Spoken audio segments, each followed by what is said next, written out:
వేదాంతం యొక్క అవసరం ఏమి కనబడడం లేదే మనకు. ఒకవేళ మనము వేదాంతాన్ని తృణీకరించి వదిలివేసి విజ్ఞానాన్ని మాత్రమే అనుసరిస్తే ముందు వచ్చే సమాజం ఎలా ఉంటుంది? ఒకడు దట్టమైన అడవిలో ప్రయాణం చేస్తున్నాడు. చాలా ఆకలి అయింది, చాలా దప్పిక అయింది, ఎండ తీవ్రత ఉంది. ఆ అడవిలో ఒక చెట్టు కనబడింది. చెట్టు కింద వచ్చి కూర్చున్నాడు. మనసులో ఊహ, ఒక ఆలోచన వచ్చింది. ఆహా, ఎంత చల్లగా ఉంది, ఎండ తీవ్రంగా ఉంది, చెట్టు కింద చల్లగా ఉంది, అయితే మంచి నీళ్లు దొరికితే ఎంత బాగున్నాం. టక్కని మంచినీళ్ళ పాత్ర కనబడింది.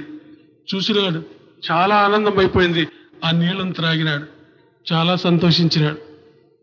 కొంతసేపటికి ఆహా, దప్పిక తీరింది, ఆకలి పీడిస్తుంది, మంచి ఆహారం దొరికితే ఎంత బాగున్నాం. పంచభక్ష పరమాన్నాలు వచ్చినాయి. చాలా ఆశ్చర్యం వేసింది, ఆనందం వేసింది. బాగా తిన్నాడు, తుస్తుగా తిన్నాడు, గొంతు వరకు మెక్కినాడు. మరలా ఆలోచన వచ్చింది, పట్టు మంచం ఉంటే ఎంత బాగుండు, బాగా పండుకోవచ్చు, ఎంత బాగు చల్లగా ఉంది. వెంటనే పట్టు మంచం కనబడింది. పండుకున్నాడు, హాయిగా నిద్రపోయినాడు.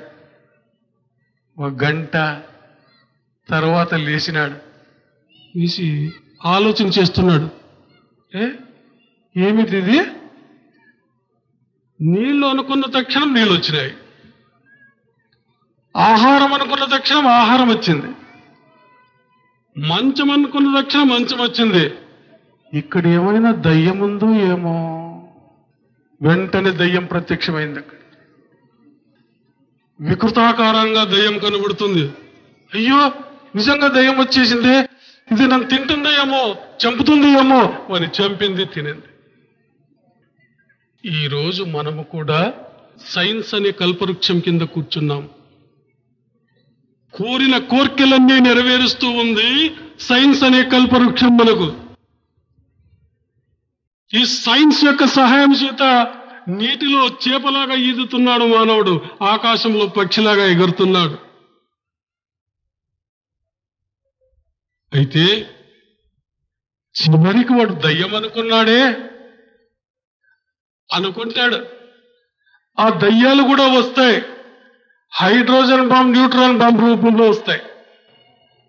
అయ్యో, ఇది నాశనం చేస్తుందేమో అని అనుకుంటాడు. ఒకరోజు మానవ సమాజం సర్వనాశనం అవుతుంది. సైన్స్నే మనం ఆధారం తీసుకుంటే మానవ సమాజానికి వినాశం తప్పదు. కాబట్టి దాన్ని నిరోధించాలి, ప్రతిఘటించాలి అంటే వేదాంతం అవసరం. అదేం నేర్పుతుంది? సత్యం, ధర్మం, శాంతి, ప్రేమ, అహింసలు నేర్పుతుంది. ఈ వేదాంతం ఎక్కడుంటుందో సైన్స్ తన ఉధృతాన్ని చూపలేదు. కాబట్టి ప్రతి దేశానికి, ప్రతి మానవునికి విజ్ఞానము కావాలి, వేదాంతము కావాలి. ఈ రెండు సమరసం సాధించిన నాడు మానవుడు చాలా ఆనందంగా